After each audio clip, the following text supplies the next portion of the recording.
প্রিয় ভাইরা আমার, আমরা সকলে জানি আল্লাহ সুবহানাহু ওয়া তাআলা এবং মা হাওয়া আলাইহিস সালামের মাধ্যমে এই পৃথিবীতে মানব প্রজন্মকে বিস্তার ঘটিয়েছেন।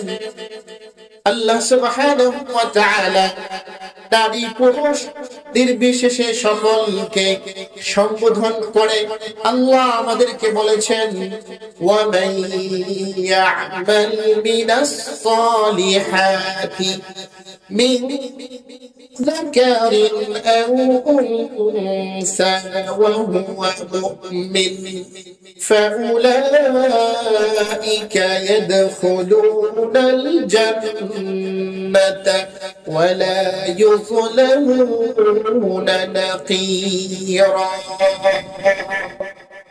আল্লাহ সুবহানাহু ওয়া তাআলা কোরআনে কারীমের মধ্যে পরিষ্কার করে জানিয়ে দিলেন, ওয়া মান ইয়া'মাল মিনাস সালিহাতি মিন যাকারিন আও উনসা, তোমাদের মধ্য থেকে যারা নেক আমল করবে, চাই সে পুরুষ হোক অথবা নারী হোক, ফাউলাইকা ইয়াদখুলুনাল জান্নাতা, কোন ধরনের বৈষম্য থাকবে না। নারী পুরুষ যে কেউ তোমাদের মধ্য থেকে নেক আমল করবে, ফাউলাইকা ইয়াদখুলুনাল জান্নাতা, এরা জান্নাতে প্রবেশ করবে। সামান্য পরিমাণ জুলুম তাদের প্রতি করা হবে না। নারী পুরুষ যে যতটুকু আমল করবে আল্লাহ রাব্বুল আলামিন এর বদলা তাকে দান করবেন। নেক আমলের বিনিময়ে আল্লাহ রাব্বুল আলামিন নারী পুরুষ সকলকে জান্নাত দান করবেন।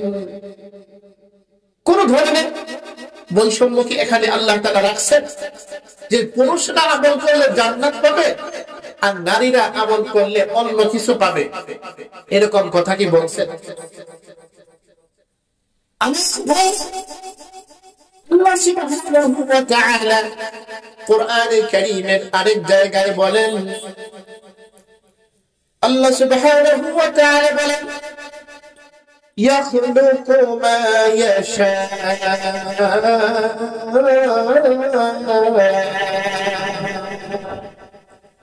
يهب لمن يشاء إناثا ويهب لمن يشاء الذكور أو يزوجهم ذكرانا وإناثا ويجعل من يشاء عقيما। الله رب العالمين যা ইচ্ছা তাই সৃষ্টি করেন, যাকে ইচ্ছা আল্লাহ ইয়াহাবু লিমান ইয়াশাউ ইনাসা, যাকে ইচ্ছা রব্বুল আলামিন কন্যা সন্তান দান করেন, যাকে ইচ্ছা রব্বুল আলামিন ছেলে সন্তান দান করেন, যাকে ইচ্ছা তাকে তিনি জোড়ায় জোড়ায় দান করেন, ছেলেও দেন মেয়েও দেন। আবার যাকে ইচ্ছা তাকে বন্ধা বানিয়ে রেখে দেন, তাকে ছেলে এবং মেয়ে কোনটাই দান করেন না। আল্লাহ সুবহানাহু ওয়া তাআলা এখানে উল্লেখ করার ক্ষেত্রে নারীদের কথাকে আগে উল্লেখ করেছেন, মেয়েদের কথাকে আগে উল্লেখ করেছেন। এর মাধ্যমে আল্লাহ সুবহানাহু ওয়া তাআলা নারীদেরকে মর্যাদার আসনে বসিয়েছেন। কিছু সংখ্যক কপালপোড়া শুধু বলতে চায় ইসলাম নারীদেরকে অধিকার দেয় নাই, ইসলাম নারীদের অধিকার খর্ব করেছে, ইসলাম নারীদেরকে চার দেয়ালের মধ্যে আবদ্ধ করে রেখে দিয়ে তাদেরকে অধিকার খর্ব করেছে। প্রিয় ভাইরা আমার, আমরা আজকের এই আলোচনার দ্বারা স্পষ্ট নলেজ নিয়ে বাসায় ফিরতে চাই যে না, ইসলাম নারীদেরকে সর্বোচ্চ অধিকার দিয়েছে। আমার আমার আলোচনাটাকে আমি কয়েকটা ভাগে বিভক্ত করতে চাই। ইসলাম নারীদেরকে অধিকার দিয়েছে। আমরা কিভাবে বুঝবো?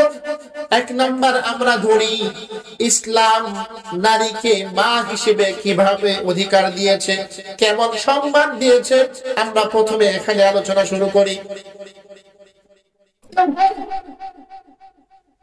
নবীজি সাল্লাল্লাহু আলাইহি ওয়াসাল্লাম হাদিসের মধ্যে পরিষ্কার করে বলেন, আল জান্নাতু তাহতা আকদামি উম্মাহাত, নারীদের পায়ের নিচে, মায়েদের পায়ের নিচে সন্তানদের জান্নাত, মায়েদের পায়ের নিচে সন্তানদের জান্নাত। এই কথা বলে নবীজি সাল্লাল্লাহু আলাইহি ওয়াসাল্লাম নারীদের মর্যাদাকে কত উচ্চ আসনে উঠিয়েছেন, এটা ভাষায় প্রকাশ করা সম্ভব নয়। নবীজি সাল্লাল্লাহু আলাইহি ওয়াসাল্লাম কোন হাদিসে কথা বলেন নাই বাবাদের পায়ের নিচে জান্নাত, এটা কোন হাদিসে নাই। বলেছেন আল জান্নাতু তাহতা আকদামিল উম্মাহাত, জান্নাত হলো মায়েদের পায়ের নিচে। সুতরাং কোন সন্তান যদি জান্নাত লাভ করতে হয়, মাকে খুশি করা ছাড়া জান্নাত লাভ করতে পারবে না। আমার প্রিয় ভাই, জান্নাত মায়েদের পায়ের নিচে, এই কথা বলে রাসূলুল্লাহ সাল্লাল্লাহু আলাইহি ওয়াসাল্লাম আমাদের মা জাতিকে মর্যাদার সর্বোচ্চ আসনে সমাসীন করে দিয়েছেন। এর চাইতে বড় মর্যাদা আর কি হতে পারে? আমার প্রিয় বন্ধুগণ, একদিন রাসূল করিম সাল্লাল্লাহু আলাইহি ওয়াসাল্লাম কে জিজ্ঞেস করলেন, মান আহাক্কু বিহুসনি সাহাবাতি ইয়া রাসূলুল্লাহ, ইয়া রাসূলুল্লাহ, ইয়া হাবিবাল্লাহ, আমার উত্তম আচরণ, উত্তম সাহচর্য পাওয়ার সর্বাধিক হকদার কে?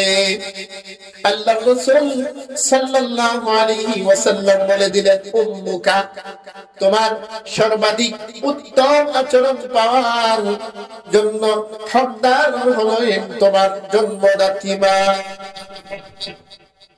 ওই সাহাবী পুনরায় জিজ্ঞেস করলেন, ইয়া রাসূলুল্লাহ, ইয়া হাবিবাল্লাহ, সুম্মা মান, আমার উত্তম আচরণ পাওয়ার তারপরে কে বেশি হকদার?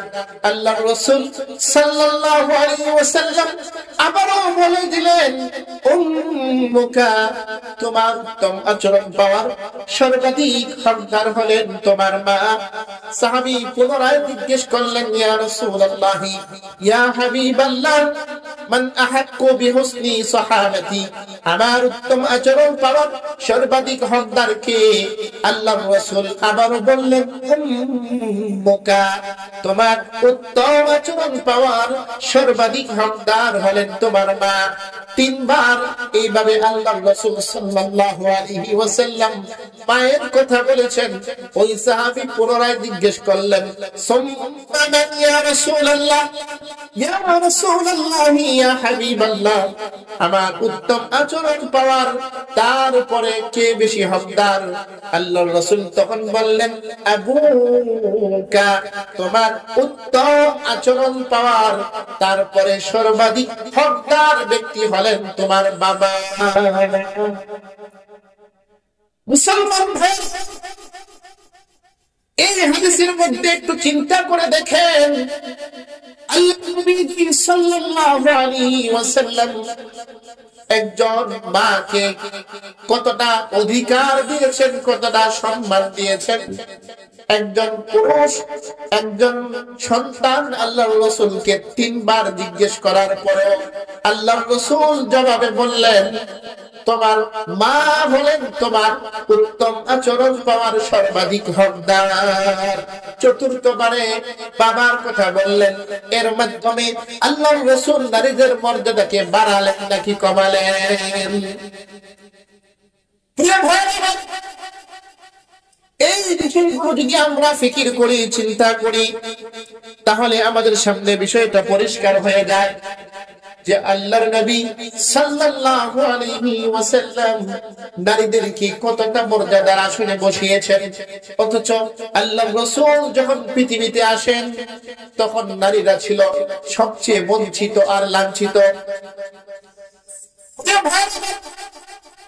রাসূল সাল্লাল্লাহু আলাইহি ওয়াসাল্লাম যখন পৃথিবীতে আগমন করেন তখন নারী জাতি শুধুমাত্র একটা ভোগ্যপণ্য হিসেবে বিবেচিত হতো।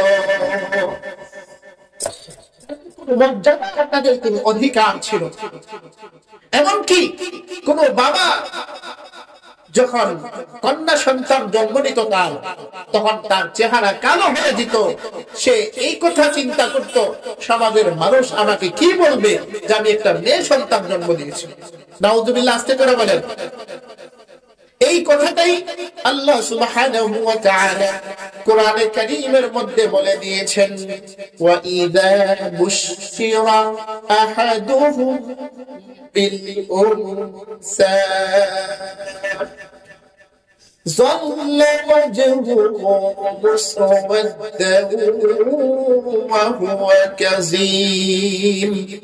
আল্লাহ রাসূল যে জামানায় পৃথিবীতে এসেছিলেন ওই জামানাটা এত কঠিন ছিল, যখন তাদের কাউকে কোন মেয়ে সন্তান জন্মের সুসংবাদ দেওয়া হতো, আল্লাহ তাআলা কিন্তু মেয়ের জন্মের বিষয়টাকে সুসংবাদ হিসেবে ব্যবহার করেছেন। সুবহানাল্লাহ, কত সম্মান দিয়েছে।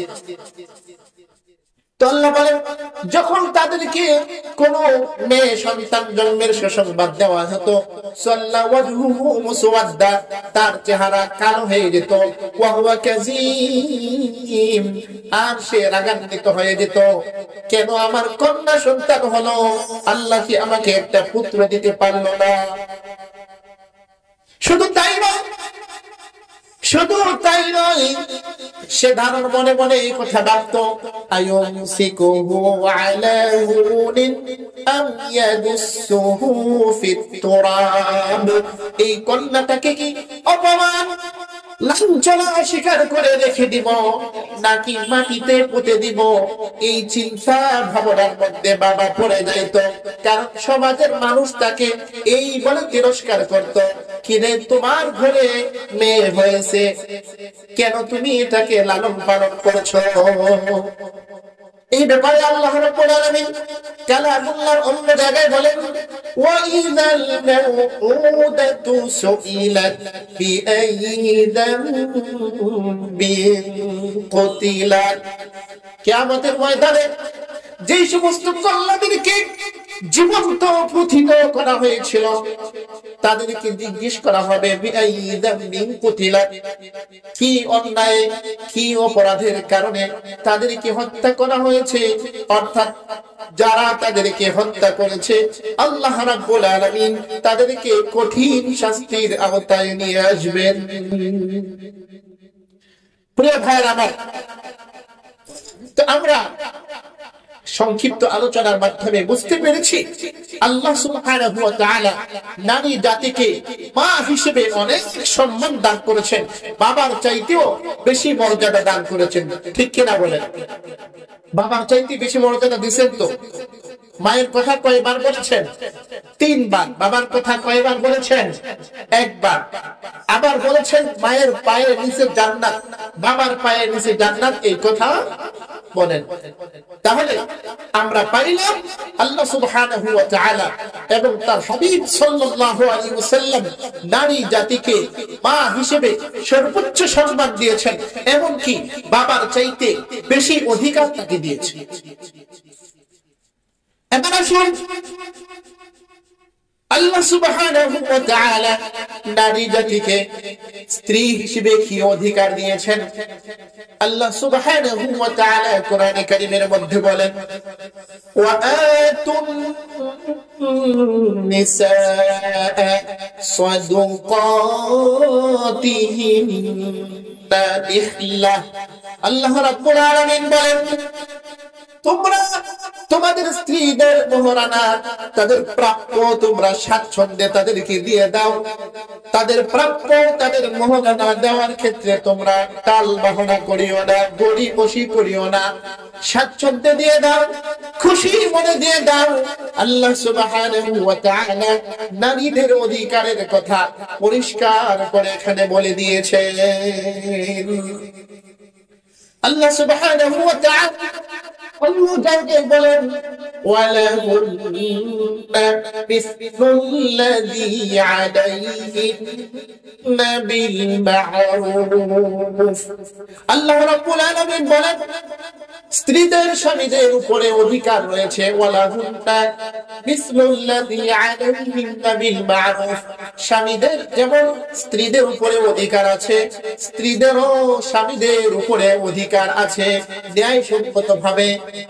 অর্থাৎ স্বামীরও কিছু ন্যায়সঙ্গত অধিকার স্ত্রীর কাছে আছে, স্ত্রীরও ন্যায়সঙ্গত কিছু অধিকার স্বামীর কাছে আছে। নাকি এটা বলছে যত অধিকার যত যা আছে সব স্বামীর, স্ত্রীর কোনো অধিকার নাই, ইসলাম এমন কোনো কথা বলছে? কিন্তু আমরা বিভিন্ন ধর্ম যদি তালাশ করে দেখি, এমন কিছু ধর্ম পৃথিবীতে আছে যেখানে স্ত্রীর কোনো অধিকারই রাখা হয় নাই, স্বামীর সর্বোচ্চ অধিকার, সে একচ্ছত্র ভাবে স্ত্রীর উপরে অধিকার খাটাতে পারে, এরকম বহু ধর্মে আছে।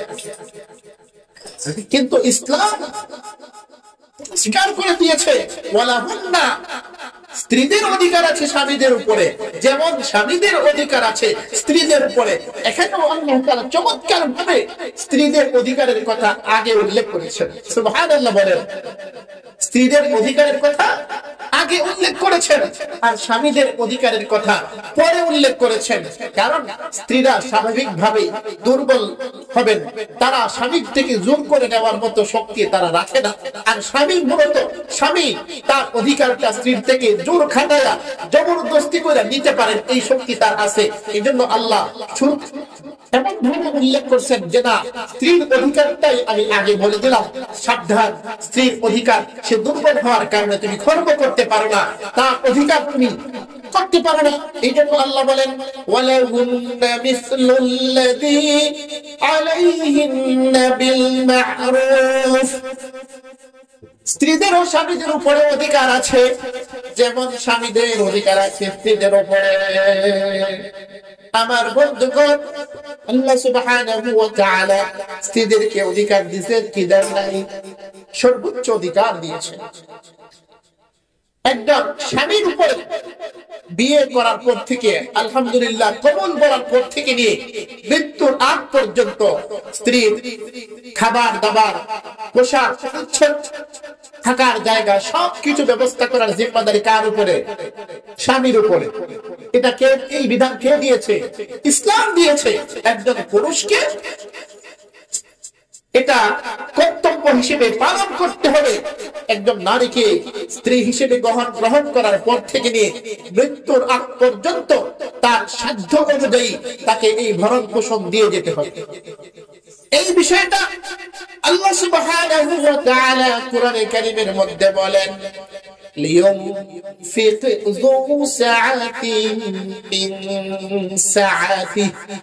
যে ব্যক্তি সচ্ছলতার অধিকারী, সামর্থ্যবান, ওই ব্যক্তি যেন তার স্ত্রীর পিছনে তার সক্ষমতা অনুযায়ী, সচ্ছলতা অনুযায়ী ব্যয় করে।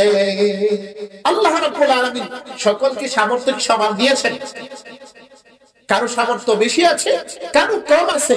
আল্লাহ তাআলা বলেন যে না, স্বামীর উপরে তো জুলুম করার সুযোগ নাই। এই জন্য আল্লাহ ইনসাফপূর্ণ ভাবে বলেছেন যে সামর্থ্যবান সে যেন তার সামর্থ্য অনুযায়ী খরচ করে, যার কম আছে তারও যতটুকু সামর্থ্য আছে সেই অনুযায়ী তার স্ত্রীর পিছনে সে খরচ করে। কিন্তু কোন দুনিয়ার স্ত্রীকে আল্লাহ সুবহানাহু ওয়া তাআলা এই দায়িত্ব দিয়েছেন যে তুমিও তোমার স্বামীর পিছনে সামর্থ্য অনুযায়ী খরচ করো। এই বিধান কি দিয়েছেন? দেন নাই। তাহলে এক্ষেত্রেও আল্লাহ সুবহানাহু ওয়া তাআলা স্ত্রীদেরকে একচ্ছত্র অধিকার দিলেন, স্বামীদেরকে দেন নাই। এরপরে বলে ইসলাম নাকি নারীদেরকে অধিকার দেয় না। যারা এই কথা বলে ইসলাম নারীদেরকে অধিকার দেয় নাই, এরা হয়তো বুঝে না কিংবা বুঝেও না বুঝার ভান ধরে, ঠিক কিনা বলে? বুঝেও না বুঝার ভান ধরার সংখ্যাই বেশি। এদের শুধু ইসলাম নিয়ে চুলকানি, ইসলামের বিরুদ্ধে, ইসলামের আহকামের বিরুদ্ধে, ইসলামের ফরজের বিরুদ্ধে, ইসলামের হুকুম আহকামের বিরুদ্ধে কিছু বলতে পারলেই যেন এদের মনটা খুশি হয়, এদের ভালো লাগে। আল্লাহ তাআলা এদের থেকে আমাদের সরল বলা মুসলমানদেরকে হেফাজত করেন। সকলেই বলুন আমিন। আমার ভাইয়েরা, নবীজি সাল্লাল্লাহু আলাইহি ওয়াসাল্লাম স্ত্রীদের ব্যাপারে আমাদেরকে সতর্ক করে বলেছেন, ইস্তাউসু বিন নিসাই খায়রা। হে পুরুষেরা, তোমরা আমার পক্ষ থেকে তোমাদের স্ত্রীদের সাথে উত্তম আচরণ করার ব্যাপারে তোমরা ওসিয়ত গ্রহণ করো। আমি তোমাদেরকে নির্দেশ দিচ্ছি, তোমরা তোমাদের স্ত্রীদের সাথে উত্তম আচরণ করো। প্রিয় ভাইরা আমার, নবীজি সাল্লাল্লাহু আলাইহি ওয়াসাল্লাম স্ত্রীদেরকে আরো মর্যাদার আসনে বসিয়েছেন। আল্লাহর নবী বলেন, খায়রুকুম খায়রুকুম লিআহলিহি ওয়া আনা খায়রুকুম লিআহলি। আল্লাহর রাসূল বলেন, তোমাদের মধ্যে ওই ব্যক্তি সর্বোত্তম যে ব্যক্তি তার স্ত্রীর কাছে উত্তম। ওয়া আনা খায়রুকুম লিআহলি। আল্লাহর রাসূল বলেন, আমি মুহাম্মদুর রাসূলুল্লাহ তোমাদের সকলের মধ্যে আমার স্ত্রীদের কাছে আমি উত্তম ব্যক্তি। আমার বন্ধুগণ,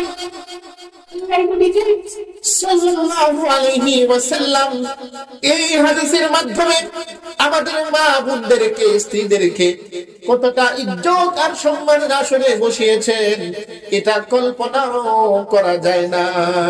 আল্লাহর রাসূল সাল্লাল্লাহু আলাইহি ওয়াসাল্লাম একজন পুরুষের চারিত্রিক সার্টিফিকেট, একজন পুরুষের কল্যাণ, একজন পুরুষের ভালো হওয়া না হওয়ার সার্টিফিকেটটা কার কাছ থেকে নিতে বলেছেন? স্ত্রীর কাছ থেকে। এই সম্মান আর মর্যাদা পৃথিবীর কোন ধর্ম দেয় না, পৃথিবীর কোন মতবাদ দিতেও পারবে না। আল্লাহ রাসূল কত সম্মানের আসলে বসিয়েছেন যে একজন পুরুষ উত্তম কি উত্তম না, এটা হলো বিচার হবে কিসের মাধ্যমে? তার স্ত্রী যদি তাকে উত্তম বলে তাহলে সে উত্তম, তার স্ত্রী যদি তাকে খারাপ বলে তাহলে সে খারাপ। এর চাইতে বড় মর্যাদা নারীর জন্য আর হতে পারে? তাহলে আমরা বুঝলাম আল্লাহ সুবহানাহু ওয়া তাআলা স্ত্রী হিসেবে ওনাদেরকে অনেক অধিকার দিয়েছেন, অনেক মর্যাদা দিয়েছেন। আমার বন্ধুগণ, আরেকটা কথা বলি, এই প্রসঙ্গ পরিবর্তন করব। আল্লাহর রাসূল সাল্লাল্লাহু আলাইহি ওয়াসাল্লাম তার স্ত্রীদের সাথে কেমন আচরণ করতেন? হাদিসের কিতাবগুলো যদি আমরা খুলি তাহলে দেখতে পারবো আল্লাহর নবী সাল্লাল্লাহু আলাইহি ওয়াসাল্লাম তার স্ত্রীদের সাথে কত কোমল আচরণ করতেন, নরম আচরণ করতেন।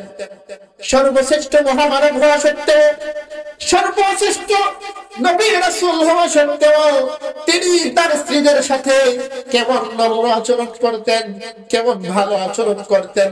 একটা ঘটনা বলি, আমি আপনাদেরকে এই বিষয়টা বোঝাবার চেষ্টা করব। আল্লাহর নবীজি সাল্লাল্লাহু আলাইহি ওয়াসাল্লাম একদিন আম্মা জান আয়েশা রাদিয়াল্লাহু আনহাকে সম্বোধন করে বলেন, ইয়া আয়েশা তো ইন্নী লা আ'লামু মাতা আন্নাকি তাগদাবু আলাইয়া। হে আয়েশা, আমি জানি কখন তুমি আমার প্রতি রাগ করো আর কখন তুমি আমার প্রতি খুশি থাকো, এটা আমি জানি।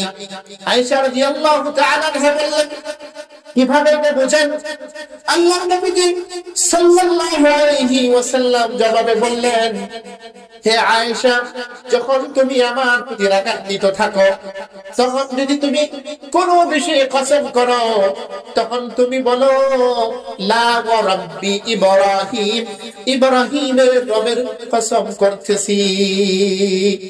আর যখন তুমি আমার প্রতি খুশি থাকো, আমার প্রতি যখন তুমি রাজি থাকো, তখন তুমি কসম করলে এইভাবে বলো, লা ওয়া রাব্বি ইব্রাহিম, ইব্রাহিমের রবের কসম করছি। লা ওয়া রাব্বি মুহাম্মদ, মুহাম্মাদের রবের কসম করছি। অর্থাৎ যখন তুমি আমার প্রতি রাগান্বিত থাকো, কসম করার সময় তুমি লা ওয়া রাব্বি ইব্রাহিম বলো, ইব্রাহিমের রবের কসম করো।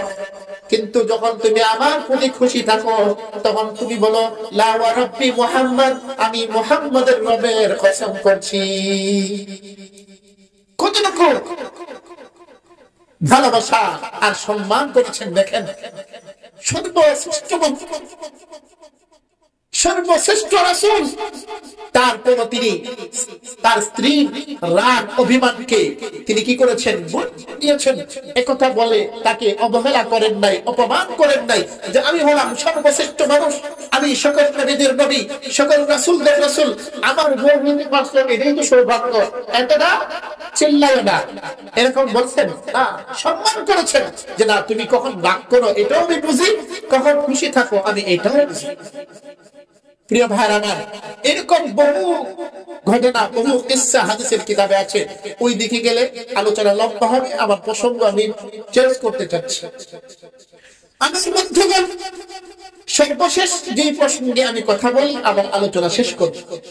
আমার বন্ধুগণ, আল্লাহর নবী সাল্লাল্লাহু আলাইহি ওয়াসাল্লাম এবং ইসলাম নারীদেরকে কন্যা এবং বোন হিসেবে অনেক সম্মানের আসনে বসিয়েছে, যেটা পৃথিবীর কোন ধর্ম করে নাই।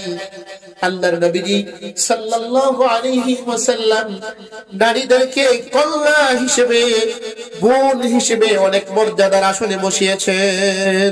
নবীজি সাল্লাল্লাহু আলাইহি ওয়াসাল্লাম হাদিসের মধ্যে বলেন, লা ইয়াকুনু লিআহাদিকুম সালাসু বানাতিন আও সালাসু আখাওয়াতিন ফায়ুহসিনু ইলাইহিন্না ইল্লা দাখালাল জান্নাহ। সরকারি দোয়া জনাবে মুহাম্মদুর রাসূলুল্লাহ সাল্লাল্লাহু আলাইহি ওয়াসাল্লাম বলেন, তোমাদের কারো যদি 3 জন কন্যা থাকে, অথবা তোমাদের কারো যদি 3 জন বোন থাকে, আর সে তাদের প্রতি উত্তম আচরণ করে, তাদের প্রতি ভালো ব্যবহার করে, তাদের অধিকার আদায় করে, সে জান্নাতে প্রবেশ করবে। সুবহানাল্লাহ বলবেন না? কোন মানুষের যদি 3 জন কি থাকে, বোন থাকে, আর যদি সে তাদের প্রতি উত্তম আচরণ করে, সে জান্নাতে প্রবেশ করবে। আমার বন্ধুগণ, আরো হাদিস আছে এই ব্যাপারে। আল্লাহর রাসূল সাল্লাল্লাহু আলাইহি ওয়াসাল্লাম বলেন, من كان له 3 بنات أو 3 أخوات أو بنتان أو ابنتان أو أختان فأحسن صحبتهن واتقى الله فيهن فله الجنة। জনাবে মুহাম্মদুর রাসূলুল্লাহ সাল্লাল্লাহু আলাইহি ওয়াসাল্লাম বলেন, কোন ব্যক্তির যদি 3টি কন্যা সন্তান থাকে, অথবা 3 জন বোন থাকে, অথবা কোন ব্যক্তির যদি 2টি কন্যা অথবা 2 জন বোন থাকে, আর সে তাদের সাথে উত্তম আচরণ করে এবং তাদের ব্যাপারে আল্লাহকে ভয় করে, তাদের হক যথাযথভাবে আদায় করে, তাদের উপরে জুলুম থেকে বিরত থাকে, ফালাহুল জান্নাহ, ওই ব্যক্তি আল্লাহর তৈরি জান্নাত লাভ করবে। সুবহানাল্লাহ, আস্তে করে বলেন। যে কারো যদি 3 জন কন্যা থাকে, অথবা 3 জন বোন থাকে,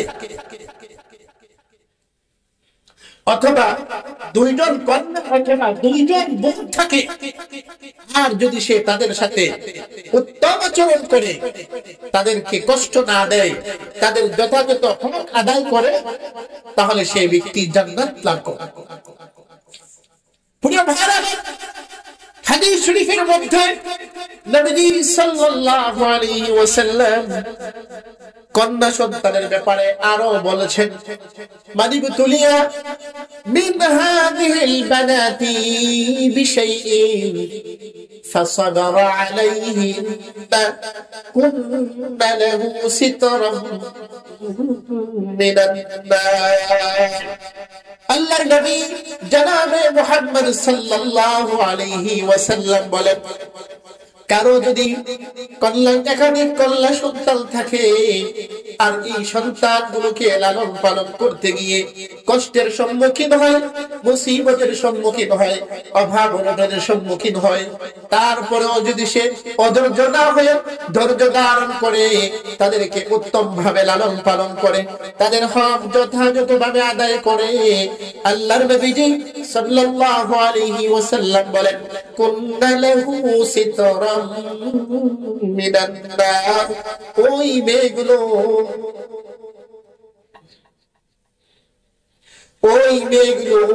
ওই ব্যক্তির জন্য জাহান্নাম থেকে বাঁচার আড়াল হবে। ওই মেয়েগুলো জাহান্নামের মাঝখানে আড়াল হয়ে দাঁড়াবে, ওই ব্যক্তিকে, ওই বাবাকে, ওই ভাইকে রক্ষা করবে জাহান্নাম থেকে। কন্যা সন্তানের মর্যাদা আল্লাহ তাআলা দিয়েছেন কিনা? নবীজি দিয়েছেন কিনা? বোনের মর্যাদা আল্লাহ এবং তার নবী দিয়েছেন কিনা? তাহলে আমরা পাইলাম বোন হিসেবে, কন্যা হিসেবে ইসলাম নারীদেরকে মর্যাদা উচ্চ আসনে বসিয়েছে। আরেকটা হাদিস শুনাই, আল্লাহর নবী জনাবে মুহাম্মদুর রাসূলুল্লাহ সাল্লাল্লাহু আলাইহি ওয়াসাল্লাম বলেন, মান আলা জারিয়াতাইনি দাখালতু আনা ওয়া হুয়াল জান্নাতা কাহাতাইন ওয়া আশারা বিসবাইনি। আল্লাহর নবী জনাবে মুহাম্মদ সাল্লাল্লাহু আলাইহি ওয়াসাল্লাম বলেন, যেই ব্যক্তি দুইটা কন্যা সন্তানকে লালন পালন করবে, ওই ব্যক্তি আর আমি জান্নাতের মধ্যে এমন ভাবে থাকবো। আল্লাহ রাসূল কি বলেছেন? দুই আঙ্গুলের মাঝখানে খুব বেশি ফাঁকা আছে নাকি? দুই আঙ্গুলের মাঝখানে কি খুব বেশি ফাঁকা আছে নাকি অল্প ফাঁকা? অল্প ফাঁকা। মানে ওই ব্যক্তি আর আমি জান্নাতের মধ্যে এতটুকু থাকবো। অর্থাৎ যেই ব্যক্তি দুইটা কন্যা সন্তানকে লালন পালন করবে, উত্তম ভাবে তাদেরকে ভরণ পোষণ দেবে, উত্তম আচরণ তাদের সাথে করবে, সে জান্নাতে আমার কাছাকাছি থাকবে, খুব কাছাকাছি থাকবে। দুই আঙ্গুল দিয়ে খুব কম বুঝাইছেন, খুব কম ফাঁকা বুঝাইছেন, কারণ আল্লাহর নবীর সাথে একসাথে থাকার কোনো সুযোগ নাই। কারণ আল্লাহর নবীর মাকাম হলো নবুয়তের মাকাম, রিসালাতের মাকাম। ওই স্থান পর্যন্ত যাওয়ার সাধ্য কারো নাই। এই জন্য বলছেন কাহাতাই, এই দুই আঙ্গুলের মাঝখানে যে ব্যবধান, এরকম কাছাকাছি জান্নাতে আমরা থাকবো। অর্থাৎ খুব কাছে থাকবে সে আবার জান্নাতে। সুবহানাল্লাহ। পুরো ভাইরা, এইরকম মর্যাদার কথা ছেলে সন্তানের ব্যাপারে আল্লাহ রাসূল বলেন নাই। আল্লাহ রাসূল এই কথা বলেন নাই, তিনটা ছেলে হলে কিংবা তিনটা ভাই হলে, দুইটা ছেলে হলে, দুইটা ভাই হলে, এদেরকে লালন করলে ওই ব্যক্তি জান্নাত লাভ করবে, ওই ব্যক্তি জান্নাতে আবার কাছাকাছি থাকবে। আল্লাহ রাসূল এই কথা বলেন নাই। হাদিসের পৃষ্ঠার পর পৃষ্ঠা উল্টাইলেও এই কথাগুলো পাবেন না। মুসলমান ভাই, আমি আমার আলোচনাকে শেষ করে দিতে চাই। আল্লাহর নবীজি সাল্লাল্লাহু আলাইহি ওয়াসাল্লাম তার হাদিসের মাধ্যমে, আল্লাহ সুবহানাহু ওয়া তাআলা কোরআনের মাধ্যমে আমাদেরকে এই মেসেজ দিয়েছেন, নারীরা আমাদের কাছে সম্মানের পাত্র। নারীদের খেদমত করলে, তাদের সাথে ভালো আচরণ করলে আমরা জান্নাত লাভ করতে পারবো। তাদের সাথে ভালো আচরণ করলে এরা আমাদের জন্য জাহান্নাম থেকে বাঁচার আড়াল হয়ে দাঁড়াবে।